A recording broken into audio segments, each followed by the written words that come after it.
Malheureusement, je peux dire que ce ne sont pas des rumeurs, ce sont des faits avérés qui m'ont été rapportés par la maman de Rekiat Madougou et que depuis le dimanche dernier, Madame Madougou a été isolée des autres femmes détenues avec elle depuis plus d'une année maintenant au sein de la prison civile d'Apro-Missirité.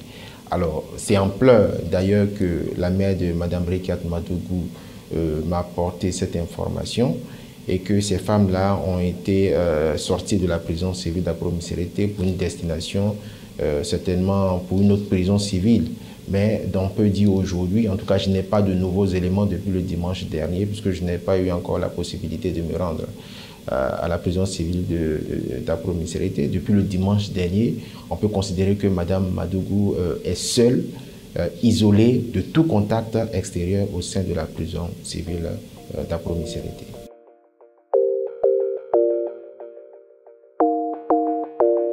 Pour l'avocat que je suis, c'est la suite logique des mesures de brimade, d'harcèlement moral et de torture morale que lui impose le directeur de l'agence pénitentiaire du Bénin. Parce que Madame Madougou, d'abord, avant sa tribune, avait reçu la visite des députés membres de son parti. L'ensemble des députés du parti Les Démocrates lui avaient rendu visite et ça n'avait pas plu au directeur de l'agence pénitentiaire. Pour quelles raisons, nous ne savons pas. Ensuite, et je dirais que ce qui a aggravé les conditions de détention de Madame Madougou pour en arriver à ces mesures d'isolement et d'harcèlement moral, c'est qu'elle a publié une tribune sur la situation des détenus Peul, les détenus du Nord qui sont stigmatisés et qui mettait en lumière le mauvais traitement, les mauvaises conditions de détention de cette communauté Peul-là. Alors, c'est suite à cette tribune-là qu'il y a eu la deuxième mesure d'isolement et de torture morale qui lui a été imposée, notamment celle de ne plus être reçu concomitamment avec ses co-détenus dans le même dossier par l'avocat.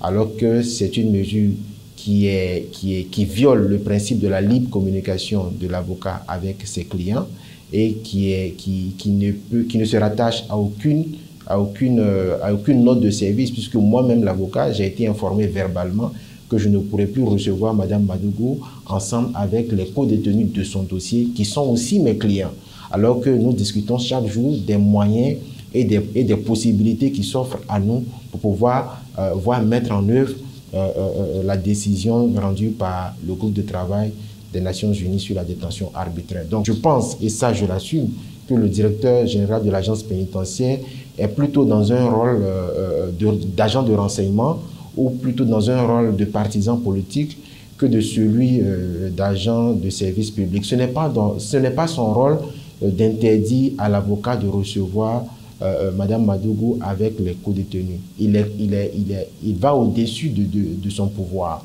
Ce n'est pas son rôle. C'est à la limite un abus de fonction.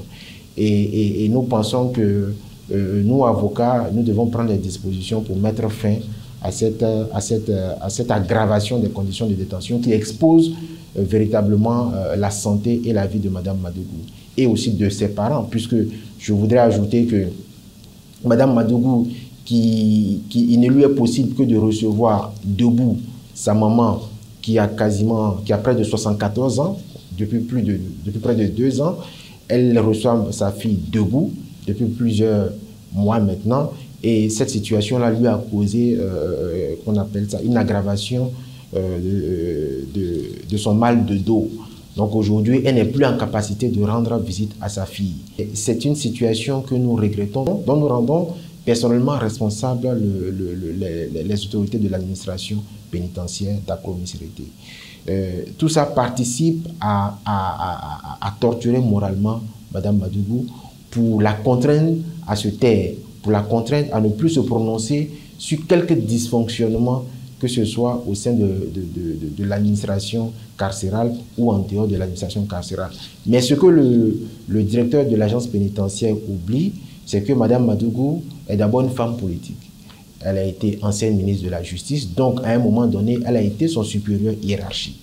Ce qui veut dire qu'il est de son devoir citoyen et en toute responsabilité de dénoncer quelques manquements qu'elle constate au sein de l'administration publique. Alors, nous aurions plutôt attendu du directeur de l'agence pénitentiaire de venir se prononcer publiquement et démentir les informations révélées par Mme Madougou sur la situation des conditions de détention des communautés peulh au sein de la prison civile Tako-Missérété, et serait été plus responsable de sa part que de s'en prendre personnellement à Mme Madougou. Nous pensons que c'est petit, que c'est bas de sa part, mais nous ne comptons pas nous en arrêter là.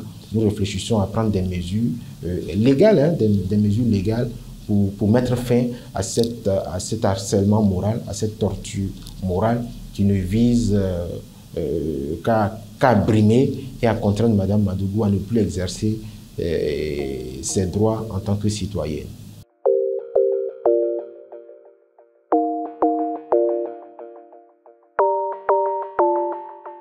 Les craintes sont forcément légitimes parce que rien ne peut justifier que ce soit Mme Madougou seule qui subisse ce traitement. Aujourd'hui au Bénin, est-ce que le directeur de l'agence pénitentiaire peut nous dire, en dehors de Mme Madougou, si un autre détenu au sein des prisons civiles du Bénin subit le même traitement, notamment l'interdiction de recevoir des visites des membres de sa communauté politique, familiale, ou les membres des organisations civiles, de ses amis, que le directeur général de l'agence pénitentiaire vient nous dire. Est-ce qu'en dehors de Mme Madougou, quelqu'un d'autre subit le même traitement? Qu'il vienne nous dire, est-ce qu'en dehors de Mme Madougou, une personne détenue est isolée de co-détenus? Est-ce qu'il vient nous dire aujourd'hui qu'en dehors de Mme Madougou, les avocats ne peuvent pas recevoir concomitamment leurs clients ensemble dans le même dossier? Qu'il vienne nous le dire. Alors, s'il n'est pas capable de le justifier, ça veut dire qu'il a un objectif. En tout cas, il souhaite qu'elle se taise définitivement. Par quels moyens, nous ne le savons pas. Il y a forcément une crainte légitime à avoir. Et nous disons que cela doit cesser. Et que le directeur général de l'agence pénitentiaire, qui ne craigne pas pour son poste, peut-être c'est parce qu'il craint pour son poste qu'il est obligé de faire preuve de zèle. Mais nous disons que ce n'est pas la solution, parce qu'en le faisant, il s'expose personnellement et pénalement, aussi bien au Bénin qu'à l'international. Parce que, qui n'oublie pas que les mesures de torture morale, les mesures de torture morale infligées à toute personne peuvent rendre internationalement compétentes les juridictions à l'étranger. Oui, parce que la torture sous quelque forme que ce soit peut être poursuivie même à l'étranger contre toute personne qui sera auteur de ces genres d'actes. Donc, je préfère qu'il se renseigne avant d'agir, au lieu d'agir avec zèle pour après dire qu'il a reçu des instructions. Moi, je n'ai aucun problème personnel avec le directeur de l'administration pénitentiaire. Je n'ai aucun problème personnel avec un quelque agent de l'administration pénitentiaire, mais j'estime que nous ne devons pas être les seuls, ma cliente, moi, sa famille et les membres de sa communauté politique, nous ne devons pas être les seuls à subir des traitements allant dans le sens d'une discrimination. Non. Parce que si demain, Mme Madougou étant isolée, on vient retrouver son corps et on nous dit qu'elle s'est suicidée, ils refuseront même une expertise, ils refuseront même, disons, une autopsie, où après on viendra dire qu'elle est décédée de mort naturelle, comme ça a été déjà le cas. Qu'est-ce qu'on pourra, avant même que la communauté internationale impose une enquête indépendante, on aurait tout fait pour que cette affaire soit oubliée. Donc je dis, il faut que le directeur général de l'agence pénitentiaire reste dans son couloir, qui est celui du directeur d'une administration publique, et il doit se comporter de façon équitable à l'égard de tous les détenus, sans discrimination, sans harcèlement, sans torture morale, spécifiquement à l'encontre de Mme Madougou. Je voudrais lancer un appel à nos autorités politiques, toutes tendances confondues, au ministre de la Justice, garde des Sceaux, à son supérieur directeur immédiat, le président de la République, le chef de l'État, qui est garant de la bonne exécution des décisions de justice. Le président de la République, qui est aussi le père de la nation. Le président de la République, qui, je peux le dire, connaît bien Mme Rekiat Madougou. Il sait ce que Mme Rekiat Madougou peut apporter au Bénin. Il sait ce qu'elle a déjà apporté au Bénin. Parce que Mme Rekiat Madougou, dans l'histoire politique du Bénin, ce n'est pas une affaire de 2021. Madame Madougou, dans l'histoire politique du Bénin, c'est les années 2000, les débuts des années 2000. Et ça a eu un impact significatif sur la vie politique et démocratique de notre pays. Alors, je ne pense pas que pour une question de contradiction électorale, on puisse décider ou on puisse laisser qu'un directeur d'une agence pénitentiaire traite de façon inhumaine, de façon dégradante, harcèle moralement, torture moralement une dame qui a servi son pays avec beaucoup de loyauté, avec beaucoup d'abnégation.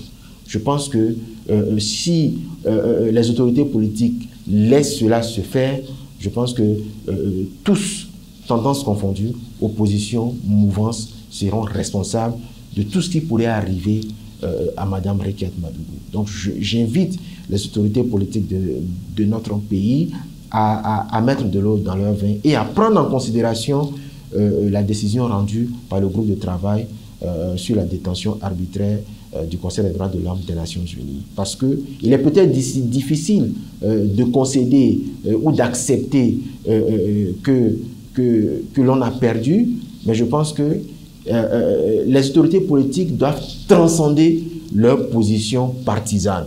Et c'est ce qui fait la force des États, des grands hommes politiques. C'est ce qui fait la force des grands États. Le Bénin n'est pas grand en superficie, mais le Bénin regorge de grands hommes politiques, toutes tendances confondues. Je pense que il serait de notre devoir, aussi bien vous les journalistes que les acteurs de la société civile, de rappeler ou d'inviter le gouvernement à mettre en liberté Mme Madougou pour qu'elle puisse retrouver ses enfants qui sont séparés d'elle depuis plus de 2 ans, pour qu'elle puisse retrouver aussi son travail, pour qu'elle puisse retrouver ses amis, pour permettre à sa maman aussi de se soigner convenablement, puisque depuis 2 ans, on lui a imposé d'aller et de venir 3 fois par semaine et de rester debout pour échanger avec sa fille alors qu'elle a près de 74 ans.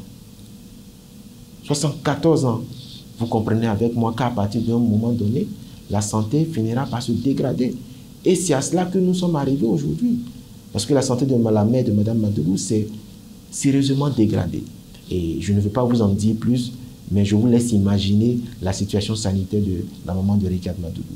C'est pour cela que je voudrais que le côté humanitaire puisse aussi amener les autorités politiques à se dire que la politique n'est pas une fin en soi. La politique, c'est une matière qui ne peut pas nous amener à nous haïr indéfiniment. Et que on ne doit pas résumer la vie politique de notre pays à un État qui ne respecte pas les décisions de justice. Je pense que le chef de l'État, l'Assemblée nationale, les députés, les autres institutions de notre État, la Cour suprême, et prendront en considération mon appel et trouveront à travers ce qui nous caractérise le génie béninois pour pouvoir remettre en liberté Mme Madougou. Et je tiens aussi à vous dire que Mme Madougou, c'est une femme politique. C'est une femme politique qui a un vécu. Et on en connaît Mme Madougou pas seulement depuis 2021. L'histoire de Mme Madougou avec la démocratie béninoise date des années 2000. Et elle a servi loyalement le pays, elle a servi dignement le pays, et cela a eu des retombées politiques. Donc, le chef de l'État sait ce qu'elle peut apporter à notre démocratie. Il sait ce qu'elle peut apporter à notre économie. Le chef de l'État qui l'a pratiqué, qui la connaît très bien, connaît aussi ses atouts. Et donc, qui ne se laisse pas embrigader par des positions partisanes qui voient en Mme Madougou une adversaire qui les empêcherait pour les années à venir d'atteindre leurs objectifs politiques. Parce que Mme Madougou, il est incontestable, c'est une rivale politique très sérieuse. Et cela peut amener certainement des personnes qui n'ont pas intérêt à la voir libérée d'agir de façon insidieuse sur les autorités politiques à divers niveaux pour qu'elles ne recouvrent pas la liberté. Alors, moi je pense que ce serait très malsain de laisser cela prospérer si tant est que on estime que Mme Madougou doit se taire et ne doit plus s'immiscer dans les questions, dans le débat politique. Mme Madougou n'entend pas se taire. Son honneur a été lavé par le groupe de travail sur la détention arbitraire. Donc, ceux qui pensent qu'à travers les mesures arbitraires et les brimades, les tortures et les harcèlements que lui impose le directeur de l'agence pénitentiaire, ceux qui espèrent que cela est, je vais dire, un objectif, notamment celui de la contrainte à se taire, se trompent. Parce que Mme Madougou n'entend pas s'arrêter, elle n'attend pas plier, parce qu'elle estime qu'en tant que citoyenne, il est de sa responsabilité, en tant qu'ancien garde des Sceaux, en tant qu'ancienne autorité, en tant que femme politique, il est de sa responsabilité de continuer à participer au débat politique. C'est tout ce qu'elle demande. La laisser participer au débat politique. Et aucun texte de notre pays, aussi bien la Constitution, aussi bien, je dirais, le Code électoral, interdisent à une personne de participer au débat politique. Le débat politique est un droit universellement reconnu qui ne peut être annihilé par quelque décision que ce soit. Donc je dis et je répète, le directeur de l'agence pénitentiaire s'expose personnellement en empêchant Mme Madougou de s'exprimer publiquement à travers les mesures de brimade, d'harcèlement et de torture morale qu'il lui impose.